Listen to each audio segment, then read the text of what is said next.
Welcome to the March meeting of the Democratic Club of Boca and Delray Beach. If you will all please rise and join me in the Pledge of Allegiance. Can you all hear me? Yeah, now you can. I pledge allegiance to the flag of the United States of America and to the republic for which it stands, one nation, under God, indivisible, with liberty and justice for all. Thank you. So I just want to we have no VIPs tonight, which is unusual. They're in Tallahassee, They're all in Tallahassee, right? I guess all doing the work of their staff. of the I people. apologize, it was so hot today. I decided not to wear a tie. It was second prejudice. It was just too hot to put one on today, so. But we do have a couple guests who I think have joined, new members. We have Scott and Mark back there who are here because I called them yesterday and left a message. Welcome. And Irene Mamova, the new member, and then Simon, a new member, your first time. Welcome. Hope you enjoy it. I want to first make a couple of announcements. I'm going to introduce the new board in just a second. But we are looking for volunteers for the DEC to man the DEC office a couple hours a week. So our club is looking to pick a certain time, and we're going to fill that time since they're spending, what'd she say, $6,000 a month? And it's only open like 3 hours a day or something right now, or when they can get. So if anybody's interested and wants to help out, to come to the DEC office in Delray.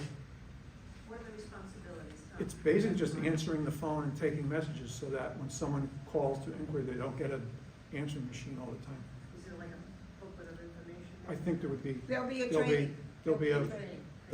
yeah. And we're gonna, hopefully, if we get enough people so that we can rotate, if we decide to do it like Monday morning, then if we have 4 people, then you'll do the first Monday of the month and the next person will do the second Monday of the month. So hopefully it'll only be once a month.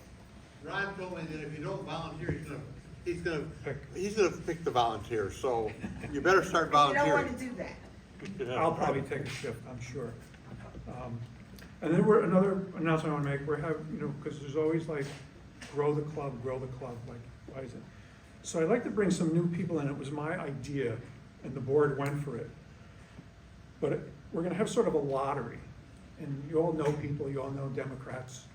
If you get someone to come join the club, they sign their name, pay the membership fee, they go in, your name will go in the hat. And at the end of the year, we're going to have a drawing.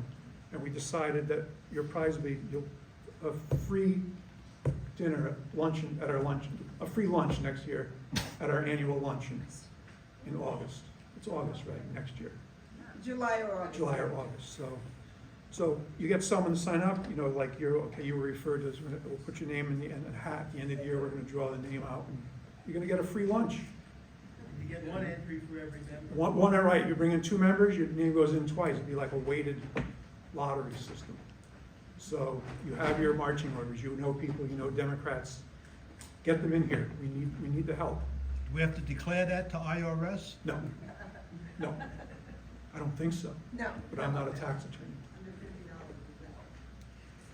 And speaking of the luncheon, we have set a date for this year's annual luncheon, and Linda is going to give you the details. I guess you're going to have to come around because the microphone is fixed. Yes, I understand. Keep my phone so I can keep track of the time. Oh, sorry. Not in the union. Sorry, no, definitely not in the This union. is the party of unions. Oh, okay. So everyone, I think here will agree that it's time for a change. So the luncheon this year, which will be on Sunday, it's always on Sunday, November 5th, and it is going to be at the beautiful Boca Lago Country Club. This will be our 3rd year there, and we've had 2 beautiful functions there. And I will tell you that our luncheon is different from everybody else's in the glorious Palm Beach County because ours is the only buffet. And it's a marvelous buffet, and we are lining up all the most interesting, exciting speakers. We don't have anybody confirmed yet, but we're working on it, and we're going to have a fantastic MC. We're going to see if Joe Abruzzo, who did it last year so beautifully, will do it for us again this year. And as I started to say, it's time for a change. Do not let democracy down. There are blue flyers on the table outside, so take a flyer and join us, and I thank you. Thank you, Linda. I'll be calling you up again shortly. I know. I'll get my steps. Since this is the first meeting of the new board, I would like to introduce the board to everybody, for those who don't know. And I have my list, I don't know where it went. Oh, God. See, this is why I'm nervous. Well, I'm the president, I'm Brittany, you've met me before. Actually, you didn't introduce I yourself. did- When? Last time? No, now. Oh, I'm Ron Brittany, the new president of the club. You have to talk into the mic. Talking to the mic. You all know Linda Rosenthal, our administrative vice president. I consider her my chief of staff, so she's gonna keep me from going off the rails. Our treasurer, Howard Richmond. He's gonna come up and speak in just a second. Our not administrative vice president, our vice president of programming, Hassan Zanagir, who's not here. He's away tonight. Corresponding secretary, you all know, Archie Kobe. Or recording secretary. We have an opening for a corresponding secretary, but we'll get to that later. The director is Diane Kutcher, former treasurer. Thank you. Kathy Sternlick, who's not here tonight, she's not feeling well. Carol Steinberg. Carol, she's right here. I'm losing it. Did I miss anybody? Sue. Sue Malazzi, where's Sue? She's outside doing her Sue job. Malazzi, who's outside at the front desk, she's our membership VP. She keeps everybody in order. And I think I got everybody. Did I get all? Did I? Mark is. Mark, our own Mark Alan Siegel, a director. And I think. Mark, Jason Haber, also a director, I'm sorry, I lost my list. Mark Harris, a zone leader for zone, what is it now? 14. Zone 14, he's on our board. And of course, Linda, zone leader for 15, she's on the board also. And I think I got everybody. I think you did. Zone 10. Well, it's zone, It's now 14. it's now 14. Yeah. Oh, okay. Yeah, we changed. We grew. So, so We before got all of them. we get to our program, I had a few remarks to make, but I ran them by Linda, and she said, you can't do that, it's too dark, and, a lot of it was very sarcastic, and I should know by now that my sarcastic sense of humor gets me in a lot of trouble. But, just for example, I didn't want to, be a downer or anything, but I was just gonna mention that our illustrious governor has the #1 best-selling book on the New York Times bestseller list 2 weeks in a row. Isn't that, that's something. Of course, it has an asterisk next to it that it's been being bought in bulk. So imagine the MAGA crowd is buying big cartons of it and passing it around because Or it's maybe burning it. it's got nothing but bad reviews from all the major reviewers. So, but I was going to mention that, and it's sarcastic. I thought it was funny, and I was also going to mention that Representative Boebert's going to be a grandmother. That news came out this month. I thought that was very nice, very nice. But it was an active march, and our new chairwoman, Nikki Freed, has been on the job for a month. I've had more contact with her through email than I've had the previous 2 years under the previous chairman. Here's Sue Malazzi, our membership director. Give her a big hand. So, here was Nikki Freed, she's out there, she's pushing back. And we also have our own Mindy Koch has been pushing back. She had a couple hours with the press yesterday, but we don't know which press yet. and where it's gonna be, coming but, in, yes. but I guess she looked kind of worn out, so. I don't know if, did anybody see Biden in Canada last week, speaking to the parliament? And he gave a very nice talk to the Canadian Parliament, and he mentioned how both the administration in Canada of Justin Trudeau and him, they have 50% women on their cabinets. And everybody stood up except the conservatives. And Biden turned, if you didn't see, he turned and said, you know, come on, guys, you should stand up even if you don't go for it. And they all kind of like sheepishly stood up.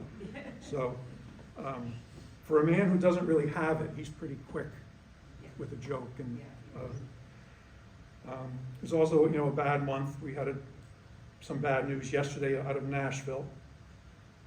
Our friends on the other side of the aisle are already making hay on it, demanding answers. They want, you know, answers to this hate crime. You know, they never cared before, but all of a sudden they care now. But it's another reason why we have to elect Democrats, because if we don't elect Democrats, we're going to have more and more guns on the streets going forward, which I guess we're going to get anyway in Florida, because I think open carry is probably coming soon. And we also had last month, we lost a big name in our local Democratic politics. Corinne Miller passed away. I'm sure most of you probably know her. She's been with the club since I've been involved with the club. I got involved around 2004 during the Kerry campaign, and she, I think, gave me my first sort of like precinct training.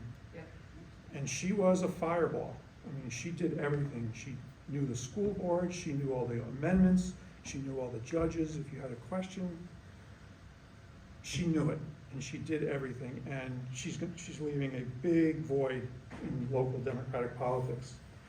And she was in hospice, and our Linda Rosenthal and Kathy Storm went to see her just before she passed away. And Linda, she had a little, I want Linda to tell you about her little visit. We brought her a stuffed donkey, which Kathy found on Amazon, and she loved the donkey, and she told her granddaughter to give it to her new great-grandson. She wanted it to be her love for the Democratic Party to be passed down. And just before we left, she told Kathy and I, she charged us that we have to do everything in our power to make sure that DeSantis does not become president. So I am passing that charge on to all of you. And before we proceed, I'd just like to, you all join me in a moment of silence for Corinne.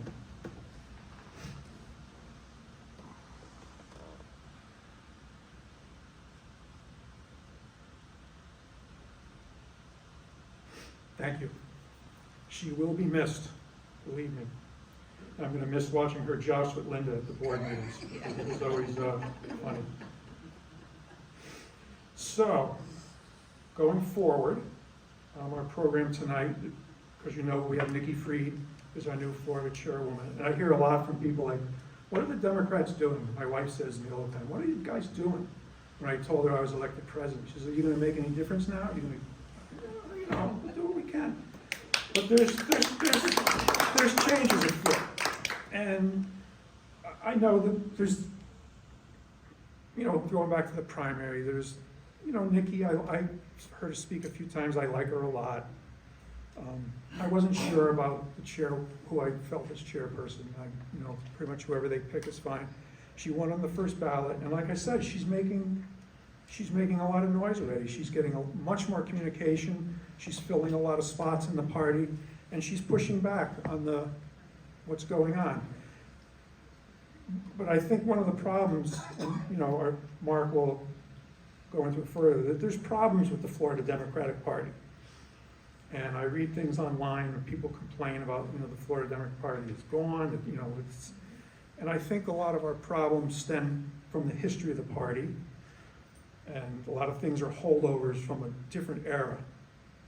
And I think going forward, if we want the party to recover, and I think it will recover, some of these things are going to need to be changed because it's a new world, and we can't keep using the same old playbook and expect a different result.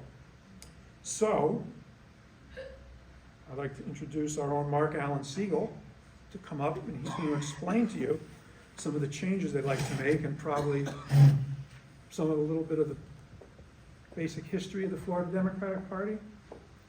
Maybe a lot of people are not really sure, so, Mark, it's all yours. Thank you. Thank you, Mr. President. We've got to wait for the union to take care of stuff. I want everyone to know that Fred is a film school graduate from one of the best film schools in the country. And we are lucky to have his service here today. Thank you. People, you know, I get the question a lot. What is wrong with the Florida Democratic Party? I get that question here. I get that question wherever I travel when people find out that I've been involved with the Democratic Party. The great business guru of the 70s and 80s was a guy named Edward Deming. Deming's great insight was that it's the processes, the structure, that makes a business successful. You can flog the people as much as you want, you can pay them more, you can pay them less, but if the structure of the process is bad, the result is going to be bad. The Florida Party, the great English historian Maitland said that the forms may be dead, but they rule us from the grave. The forms of the Florida Party are dead, but they rule us from the grave. The Florida Party was a Dixiecrat party. Now, what's a Dixiecrat party? You haven't heard that term for a while. Think back to 1948. We all remember 1948. Strom Thurmond ran for president. Pardon? Been told you have to fix your collar. Oh, thank you. Strom Thurmond ran for president against Harry Truman because Harry Truman was for civil rights, and the Democratic Party platform was for civil rights. And the Dixiecrats, the segregationists, were against that. The rules of the Florida Party from the Dixiecrat era still rule us today. And that is at the heart of our problem. There's a book by V.O. Key about Florida, about Southern politics. Because as you recall, back in 1949, when he wrote the book, the South was different from the rest of the country. It was a one-party environment, the Democratic Party only. And the Democratic Party existed not to run candidates, because whoever won the primary was going to win the election. As Key puts it, the Democratic Party existed to deal with post office patronage when we had the White House, to make sure that the 2/3 rule that assured the Southern delegates a veto over all nominees, and to make sure there was always a segregationist on the ticket.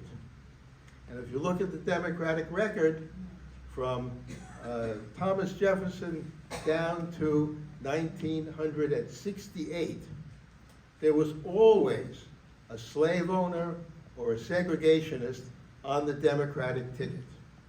Now, Roosevelt started liberating the party from that burden at the 36th convention when he did away with the 2/3 rule. And doing away with the 2/3 rule opened the door. The 2/3 rule, at one time, the party went 102 ballots before we selected a candidate who was so weak that he was crushed by Calvin Coolidge. So that is the underlying structure of the Democratic Party. The heart of the party is the rule that the party cannot be involved in the selection of candidates. Any party that is not involved in the selection of its candidates is nothing more than a cheer squad. It's not a political party. It just cheers for whoever the leading powers put in as the nominee. The workers of the party have nothing to do with it. We're proposing a revolution, and the slogan for the revolution is all power to the workers. The people who do the work in the party should have a voice in the party. We shouldn't be excluded from selecting our nominees.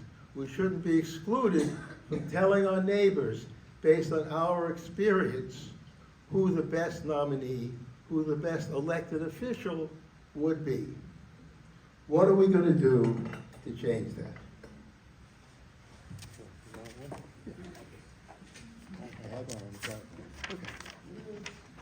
On your seats, or the seat next to you, is an outline of the three things that we're putting forward first.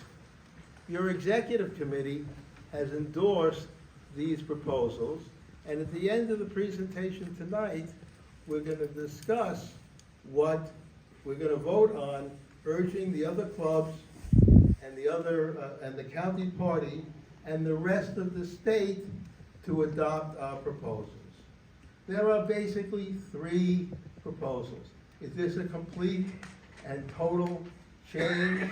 No, but it's a very important first step. The first step is to return control of nominations to the people. Right now, to run for office in Florida, all you have to do is fill out a couple of pieces of paper and sign a check. It's money that gets you on the ballot. Now, you can also go by petition, and we've encouraged candidates to go by petition. But still, if the last morning of qualifying, a billionaire wakes up and decides that he looks like a senator or a governor, he is able to write a check, fill out some paperwork, and get on the ballot. That is wrong. So the first proposal is to require a demonstration of community support before you get on the ballot. There are two ways to demonstrate community support. One is the existing method, which is by petition. Another method used in many states is that the local party committee can put someone on the ballot for the primary. The nomination is, of course, determined ultimately by the rank and file Democrats voting in a primary. But to get on the ballot, you should show community support either by gathering petitions or by getting support of your local party committee. If we do that, we will draw more people into the party. Because right now, you say to somebody, we'd like you to work your precinct. And they'll say, why? Oh, you're going to help elect Democrats. But why? Do I have any say? No, you just support who we tell you and work your little hearts out, cheer good and loud for the team, and then you get rewarded by a seat on the county executive committee where you can do more cheering and vote on some resolutions. That is not the way to build a party. To build a party, you have to empower the workers so that they have some skin in the game. If you want to get minority and other disadvantaged communities involved in the party, people whose lives are filled with the needs they need to survive, unless there's something more than a pat on the back, they're not going to join us. And we're going to continue to be alienated and distanced from those communities. But if the locally elected representatives of those communities have the power to put people on the ballot, if the state committee has the power to put people on the ballot, you will draw an entirely new group of highly motivated, highly competent people to serve on those bodies, to do the work, because they are now invested in candidates in which they believe, who they've put there, and who they owe an obligation. So the first thing is to return the nominating process, access to the ballot, to the hands of the people. That's step number one. Step number two. Back in the late 60s and early 70s, I was part of an initiative that changed the rules to require 50% representation of women at all levels of the party. It was a very good idea. It worked out extremely well. We now have many women in many important positions: state chairs, county chairs, zone leaders, club presidents. This is true all over the country because of the changes that the McGovern-Siegel Commission made in the fundamental party rules. In fact, half the delegates to the National Convention have to be women. It worked. But now, of course, as with everything that works, a problem has emerged. These rules now serve as a cap on the number of women who can participate. In each precinct, you have to have a man and a woman elected. If you have 4 women who work, only one of them can serve on the executive committee. That's bad. As far back as 2004, in the delegate election for this congressional district, the man, he was my son, so I'm partial, the man who finished 7th in the overall voting went to the convention as a delegate. The woman who finished 6th was the alternate. If she was the alternate because the rules required a woman to be the alternate. If the rules had required a man to be the alternate, then the person who finished 10th in the balloting would have gone to Boston, and the person who finished 6th, the person who finished 8th, or 7th rather, the person who finished 9th would have all stayed home, and the number 8 contender and the number 10 contender would have gone to Boston. This is true with delegations to the state convention. It's certainly true with positions on the county committee. So the next suggestion is to eliminate the ceiling on women's power by letting women take as many seats as they can win. It's no longer a suppressed class. Equality has arrived, and indeed, in terms of who does the work and who has the spirit, women are the backbone of this party. They're a majority of the voters in the country, and they're a huge majority of Democrats. So the second thing is to unleash women's power. The third one is a little bit more arcane, and it requires a little bit of background. So I'll indulge myself by telling you the background. Back in the segregation era, even as we were coming out of segregation, the party, as it was ruled then, wanted to suppress the participation of minorities. What's the best way to suppress the participation of minorities? Have at-large elections. In fact, the federal courts have ruled that if a town wants to go from a district system to an at-large system, they can't do it, because the effect is to eliminate minority participation in the city council.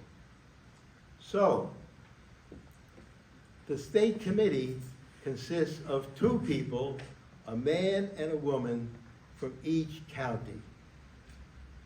There are also, and this is another problem, a lot of automatic and appointed members.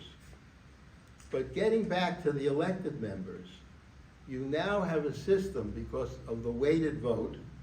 The weighted vote means that each member of the state committee casts a vote based on the number of Democratic votes and the number of enrolled voters in their county. The result is that our state committee people have 46 votes each. In Broward, they have 51 votes each. In Miami-Dade, they have 51 votes each. The result is that 8 or 9 or 10 of the over 300 members of the state committee, just by sitting together, have a majority of the state committee. You can imagine that this creates a little dissatisfaction. It's also not exactly democratic. Furthermore, no one likes to sit in a meeting where you have one vote and the person sitting next to you has 40, 50 votes, or 30 votes, or 20 votes. It just isn't right. So, we propose a new way to constitute the state committee. Number one, it consists only of elected people. There are no automatics. There are no appointeds. It's just elected people.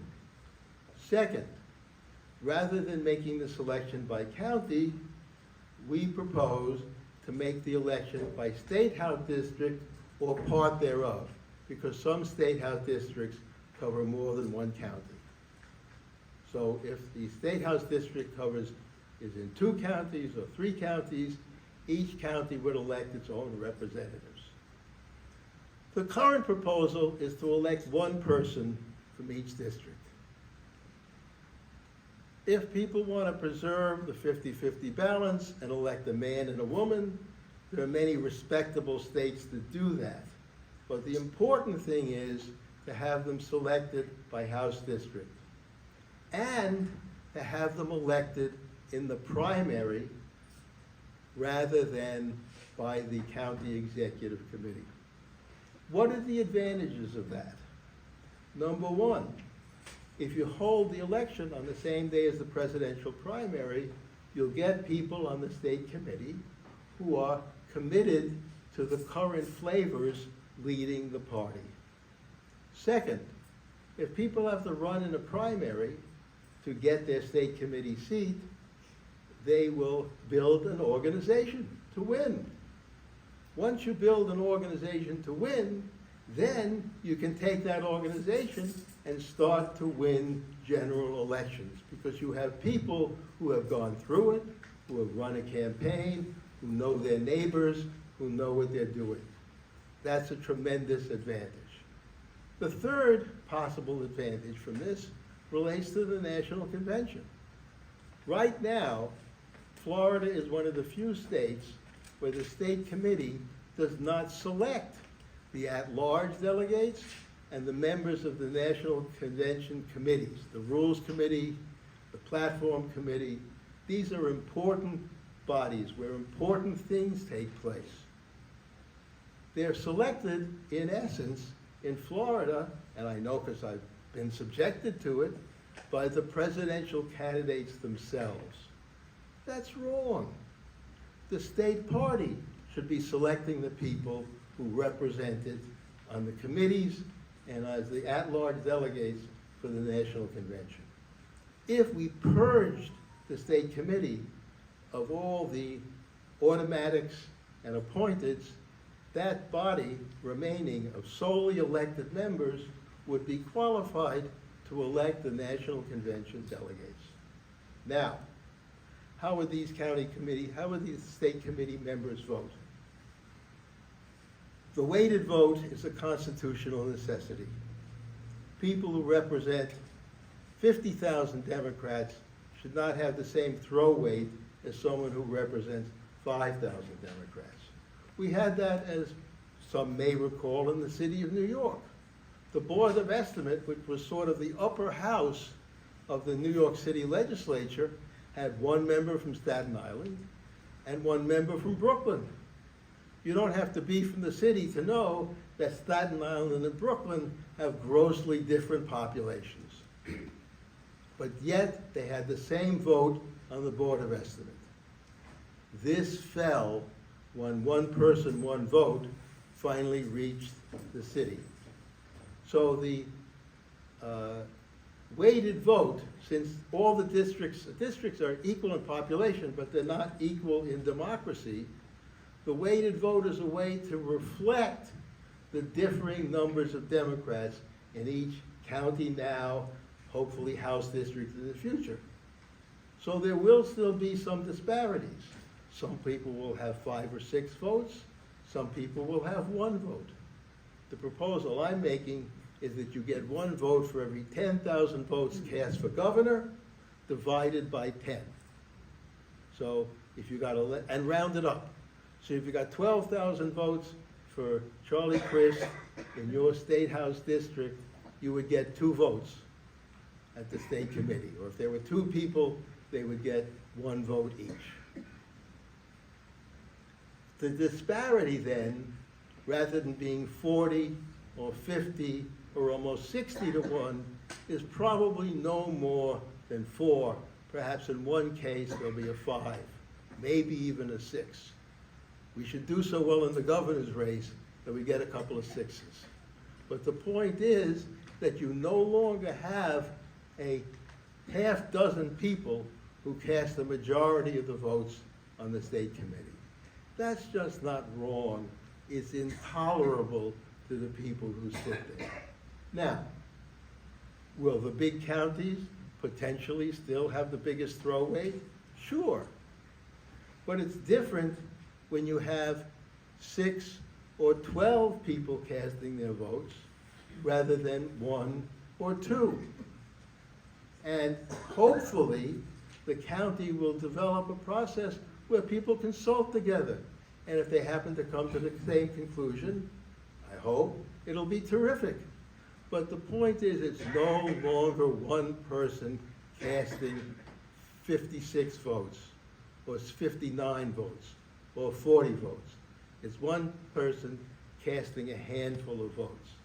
And I believe that that not just preserves the constitutional requirements, but it evens it out, it brings more people in, and of course, because they've been running campaigns, we now have people who know how to campaign, because they've actually gone out and touched voters in order to hold their county committee seat.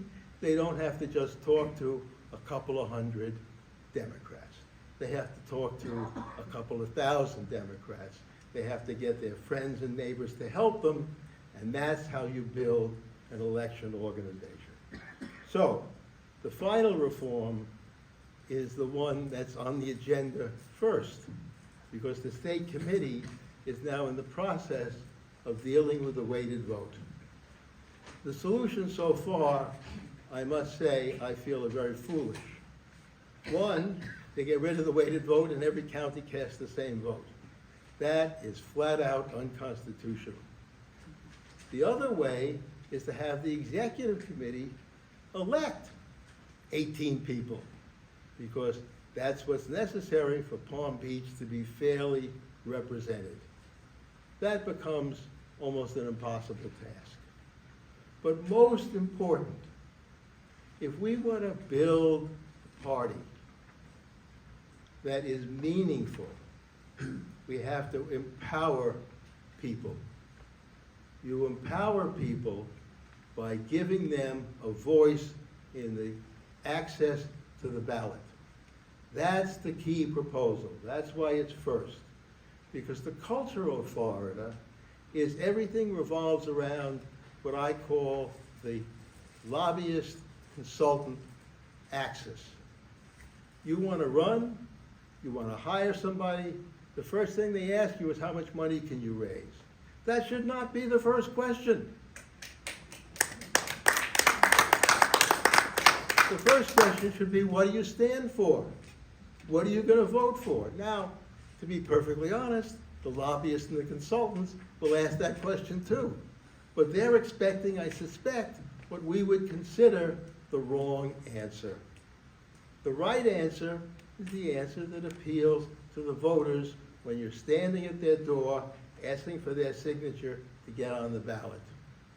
So that change alone would change the entire political culture of Florida.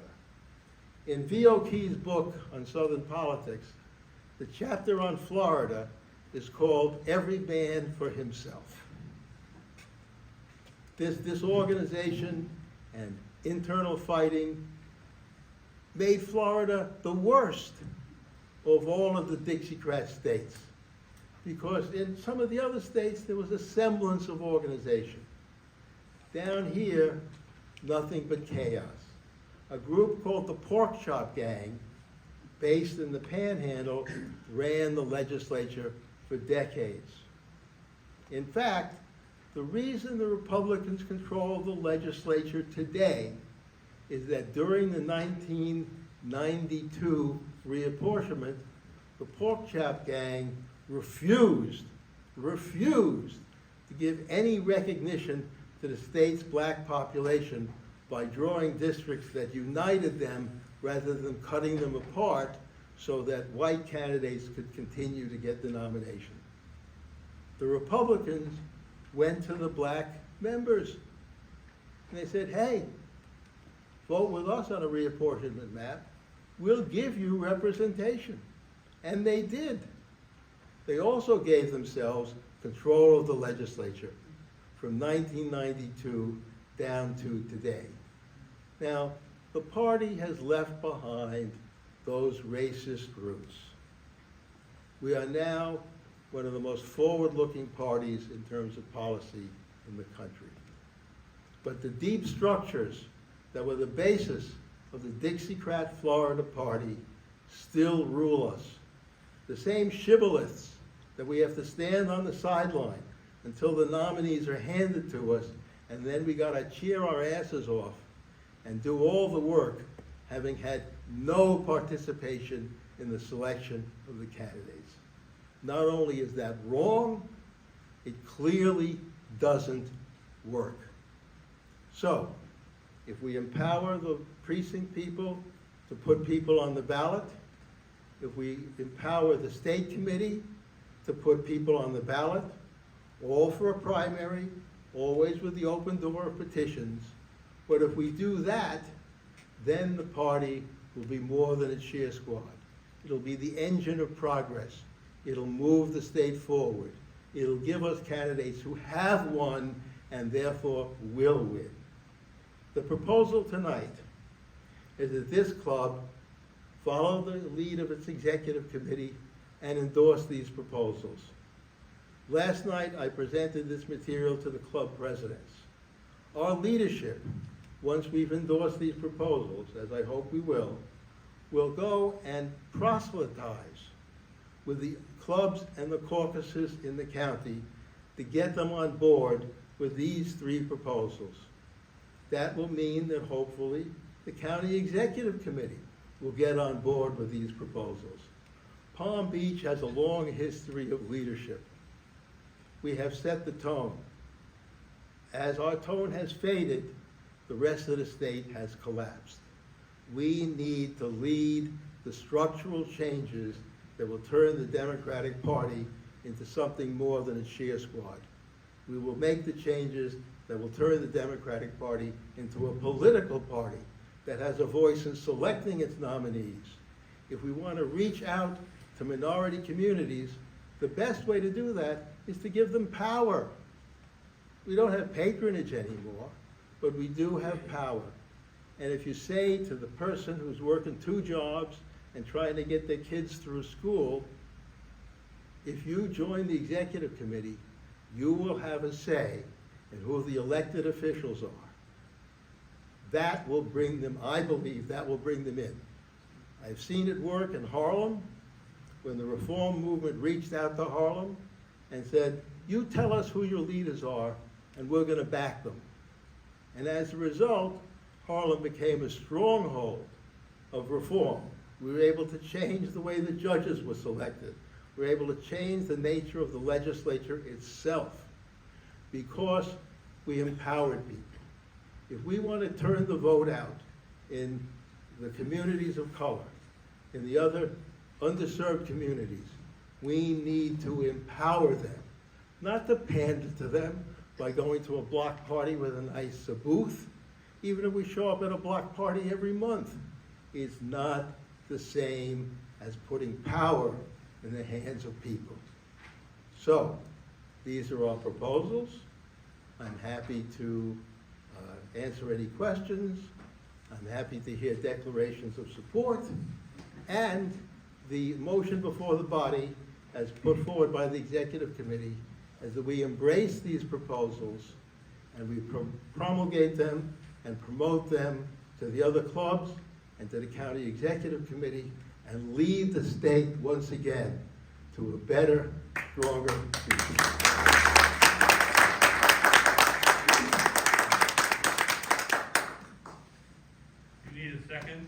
to the No, motion? because it's a committee resolution, it doesn't need a second. Okay, if you don't need a second, I'm on the floor, we're good. Mark Harris. No question, right now, we've got, something like 64 counties, 67. 67 counties in the state, so we have 67 voters for this.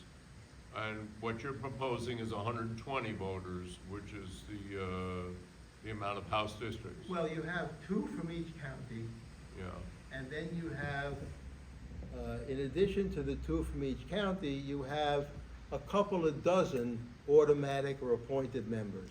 what are automatic, how do they get to be automatic? They get elected to statewide office, they're a legislative leader, and they appoint other members of the legislature. They're a member of Congress, they serve as the chair of a committee of the state committee. So we- And the chair gets to appoint a dozen and a half people, probably, just directly on her own whim. But they're all single voters? Yes. They're not 50 voters? No, they're all a single vote. I'm a member of the state committee because every elected official who's an automatic member has to appoint a gender balancer. So, So I'm Lois Frankel's gender balancer, and because we have so few members of Congress, I actually cast 2 votes. Lois or her proxy cast 2 votes. But the committee chairs and the national committee members all cast 1 vote. so what we're gonna replace that with is 120. Well, it would be more like 140 because there are some House districts that are in multiple counties. And each one will have just 1 vote. No, each one will have a number of votes determined by the number of votes for my proposal governor in their area. So the 120, those extra 20 are the appointed ones. No, the extra 20 are, for instance, if a House district covers 2 counties, Oh, all right. you get 1 from each. Okay. There's some, up in the Panhandle, there are House districts that cover 3, I'm told, 4 counties. Fred? Yes, thanks for the talk, very enlightening. The one thing that I find a little concerning is all of this talk about gender balance and so on. And I understand the roots of it, going back historically. But today, we have evolved as a society where gender is now very difficult to define. You no longer can point to biologic or DNA rules. I believe the latest thinking is that you are what you want to be. It's just like anybody that wants to say I'm a Jew is a Jew. Anyone that wants to say I'm a woman is a woman. And how do you keep up with the latest societal trends when you start talking about these rigid gender rules? And then there are people that are non-binary, that refuse to declare. And how about this? If somebody wants to go on this thing and Tuesday they say, well, I've decided I'm a woman today. How do you tell that person, no, you're not? Okay, well, I'll say 2 things. First of all, the current state rule is you are what you say you are. But, as I say in footnote number 4, we must also recognize that asking a candidate to specify their sex on a binary basis on a qualifying form may pose an existential question, the answer to which may be emerging, changing, or changed. So getting rid of the gender rules addresses that. But right now, the current practice of the state party is you say you're a woman, you're a woman. It's not going to be questioned. So Yes. just to review that for a second. Speak up so we Can can you hear you. rise and state your Yes. name? Athena Batista. So just to kind of review that, it's really about identification, who you identify with, who everybody as their own individual identifies as, is the way that that goes. And so I really like that you say, whatever, this is evolving. There should be no declaration, there should be no gender question to me on anything. So I like that it's evolving into maybe getting rid of that whole question because it should not be a question. Well, If we have that- candidates and human beings that are great representatives, to me, that's all that matters. And so, yes, the lingo is transitioning, and for us, I'm probably the same age as you. The language is a little bit new, and so we'll learn it, like we've learned everything else in our lifetime. And so I really look forward to that being completely wiped out. That is proposal number 2 on the sheet. I saw another hand in the back, yes. Hi, Jay Schuster. I had a question about the petitioning to get onto the ballot, because at least as I saw it work it out in New York, somebody who is a billionaire can just hire a firm to go and collect the petitions for them. And so one worry that I have about the proposal is that it increases the barrier to entry for folks who want to petition their way on the ballot, for whom they don't have the millions or billions of dollars to just hire a bunch of people to collect the petition. Does this really solve the problem of empowering people if a billionaire can just walk in and hire a whole team of people to get them on the ballot? Let me say 3 things about that. One, we're not going to adopt the practices of New York State where your opponent can challenge your petitions, go before a judge that's related to his cousin, and get you thrown off the ballot. In Florida, the petition system is much better. You get the signatures signed up, and you give them to the supervisor of elections, and the supervisor of elections, at only a dime apiece, tells you which ones are qualified. And you find out right away. So if you need to get more signatures, you can go out and get them. So it's not the cutthroat system in New York. Second, the number of petitions that you will need will be reasonably low. So in New York, for instance, to run for State House, it's 500 signatures. I don't know what number we'll arrive at here, but it will be a low, achievable number. The third thing is you can never completely get rid of the power of money. This is America. But you can't decide on Friday morning that you want to run for the Senate. Take your private jet up to Tallahassee, fill out some papers, and write a check.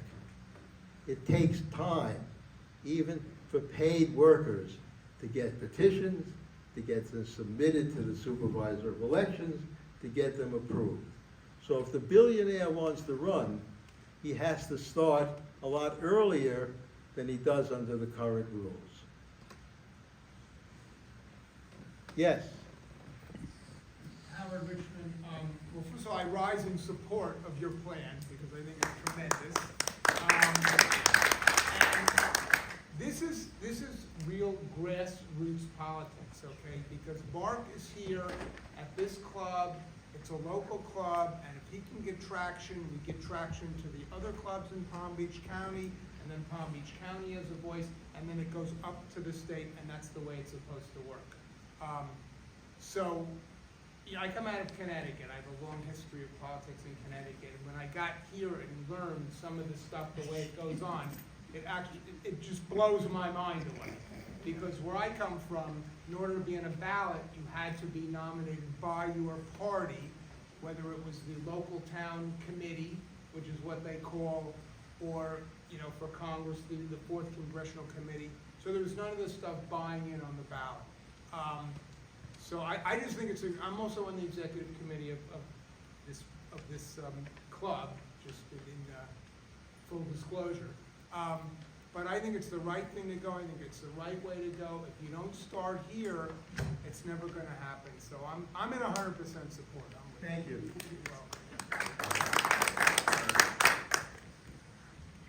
Charles Osterley.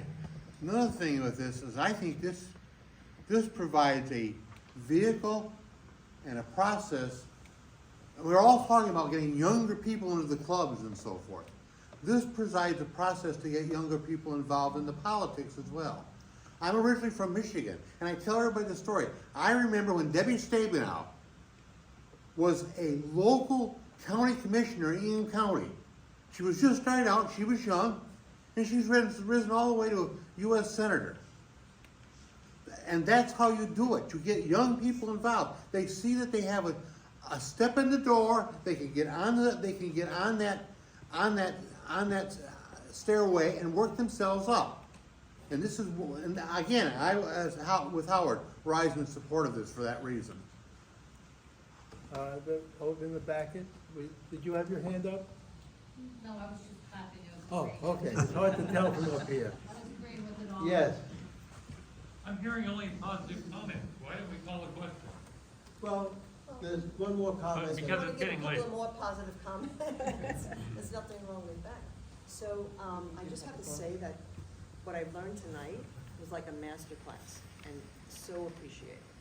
Between the history, because I'm new here for 5 months, down into Florida, the history that you gave, I thought was just so valuable to see how we came along, to see where it goes. But with the ending point, to jump forward, which is what I'm really hungry to support, I thought it was just fantastic. So thank you very much, Mark, for having put together this really jump forward and much more hopeful Democratic Party going forward. So I am in support of it.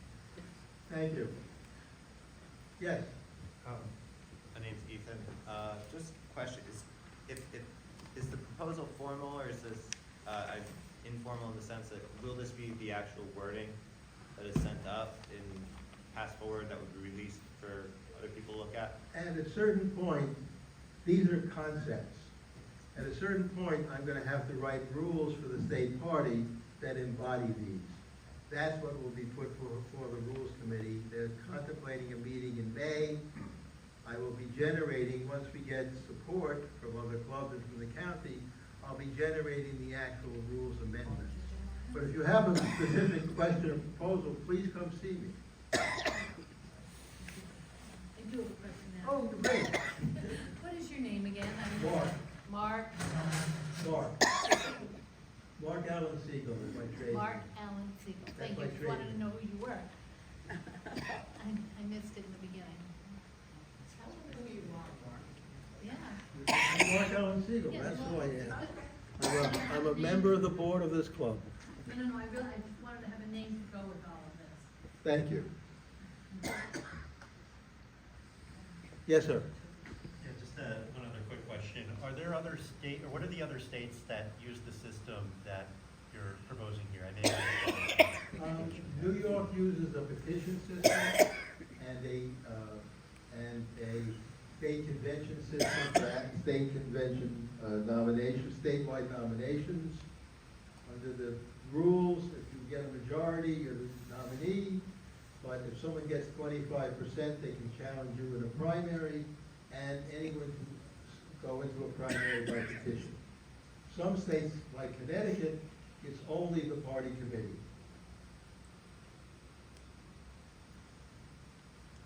Yes. So another question, Ethan again. The provision about generating the local support, I'm just trying to understand that. Is there any risk that candidates become regionalized before they become popular statewide, or good for statewide office? I just have concerns about notions of, worse infighting becoming intractable within the party in this way, instead of candidates having to appeal broadly even before. Well, most people who run for statewide office have served in one or more local offices. The governor was a member of Congress. His opponent was a member of Congress. Charlie's opponent in the primary was a statewide elected official. But generally, the way it works is you get a local office, and then a state legislative office or a federal legislative office, and then you seek something statewide. You don't just go statewide right off the bat. Some people don't even run for Congress right off the bat. Lois Frankel was a state house representative. She was the Democratic leader in the House. She was the mayor of West Palm Beach, and then she became a congressman. Ted Deutsch was a state senator. He then became a congressman. Jared Moskowitz was a state representative. He then became a congressman. So you have a structure through which people can work their way up. I'm thinking about positions like the agricultural commissioner, things like that, where we had basically very poorly known candidates? Yes, because we had no process of developing a bench, and in order to run, all they had to do was file a piece of paper and write a check. There was no need to build grassroots support. They just parachuted in. Hi, I'm your candidate. And that's never gonna work in my view. The primary process should help that, right? Like, Yes. there were no other candidates, really. That's right. And if they had held a lower office before, you would have some confidence about who they are. Newton's first law of motion, that a body in motion will continue on its course, is most applicable to politics. People will do the policies that they advocated for on their city commission, in the state legislature, and those are the policies they're gonna bring to statewide office. So you get to see people growing and understand who they are. I'll see your physics metaphor with another one. Future reporters vacuum. There was nobody else to run. That was the problem. Well, because the party does not do anything to develop its cadres, because the cadres are just a cheer squad. It's like asking the cheer squad to go out and shoot hoops. It's not gonna happen effectively. Yes?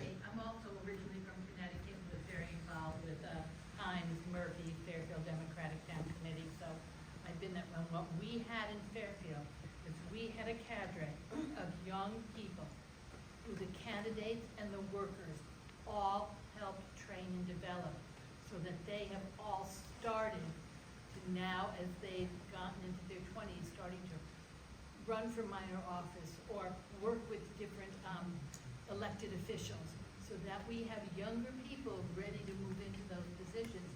And maybe that's something we need to think about doing, is I'm sitting here next to a young man who, we've got to build their interest, and we've got to teach them about it, so that they can do it, but they're not gonna do it just by showing up for a meeting. You need a. Exactly. And I, as a teacher, I also help to work with some of the young kids to really help them how to do what they need to do. Our county chair has made the top priority for this year building the bench. That's what you're talking about. But the way you build the bench is by giving people power and things to do. I would love to see, and there's a few young people here, I would love to see this room packed with young people. So would I, and if they actually have a voice, rather than just being a spectator, then there's an incentive to participate.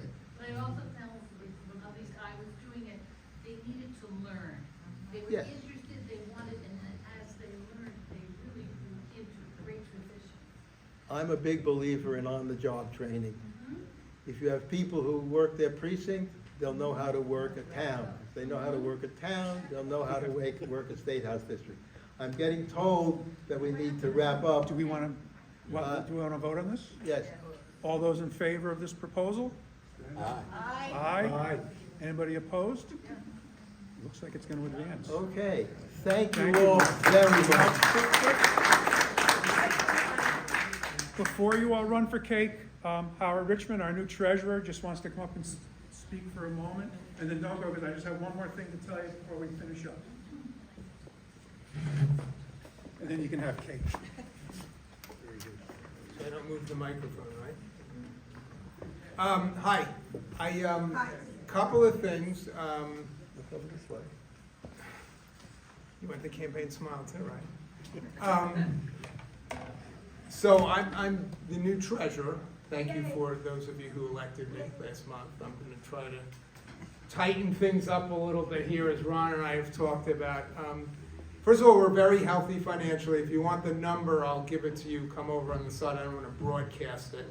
But what we'd like to do is just a little bit about my background. I was the treasurer of the Greenwich, Connecticut Democratic Town Committee, which is the party, for 4 years. And in Connecticut, another one of these things that just truly amazed me, where's Mark, about the way Florida works is, I had to do a report every quarter for the State Elections Enforcement Commission in Connecticut about the local party's expenditures, and everything had to be down to the T.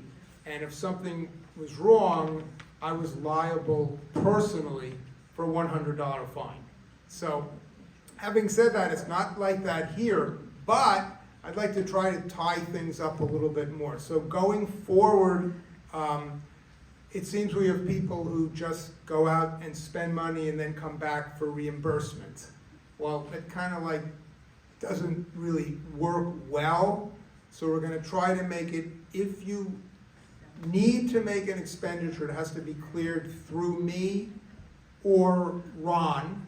Preferably come to me first. I will give you my email address in a second because I want everything in writing. And then if it's cleared, we want to be able to pay for it out of the treasury. In other words, we don't want anybody laying money out anymore and just coming back with receipts and getting a check. It's much more efficient for us if we pay by check first or use the debit card or whatever, so that it's all coming out of the same pot from an accounting standpoint. So that's the second thing. So approval, payment, if for some reason you have to do something really fast, yes, you can go pay with approval and we will reimburse you. And we're also going to try to do it electronically, either by Zelle or Venmo, instead of using checks, because that's kind of bringing us into the 21st century. So I know there's a couple of things out there. I have a couple of things here. Let me know. I'm designing a form. I had a form years ago. It's just going to ask, what's the expenditure, copy of the receipt, who approved, basic stuff to go out and do it. So again, we're just going to try to tighten things up a little bit. So hopefully you will indulge me. And I don't have to beat anybody up. Questions? Thank you. Okay, I just want to say before we go to cake, FAU is in the Final Four. I don't know if anybody noticed. So we're going to be on national TV this weekend, right? An all-Florida final. And I forgot to mention, when we meet next time, I just want to wish everybody a happy Passover, because next week is Passover, and we won't see each other till the end of April. April 25th. I hope to see you all there. I hope to be better prepared. I'll run my ideas by Linda first so she doesn't nix them right off the bat. But I said my sarcasm gets me in trouble. But so thank you for coming. Tell your friends what a great club we have. We're getting things done. Things are percolating, and I hope to see you all. Ethan? Yes? I just had a question. I was wondering, is there any call to action about the open carry that's being heard tomorrow, or the 6-week abortion stuff? There's emails to call your legislators, but there's been nothing official. There's emails. Go on to the Palm Beach County website. There should be something there. pbcdems.org. Legislators have put out statements. Let me say, the bill now is the good news, because it's not open carry. It's just unlimited carry, but you have to conceal it. Open carry is still possible in this state, so everybody will be walking around waving their 6-shooters. Even Wyatt Earp didn't tolerate that. And with that, thank you, everybody. Hope to see you all April 25th. Now, coffee and cake. Thank you. Happy Easter. Happy Easter also. Oh my God, how could I forget? It's like, anything else I forgot? Thank you, everybody. See you next month. Recordings. Very good. Ron, good job. Thank you. Much better than I did.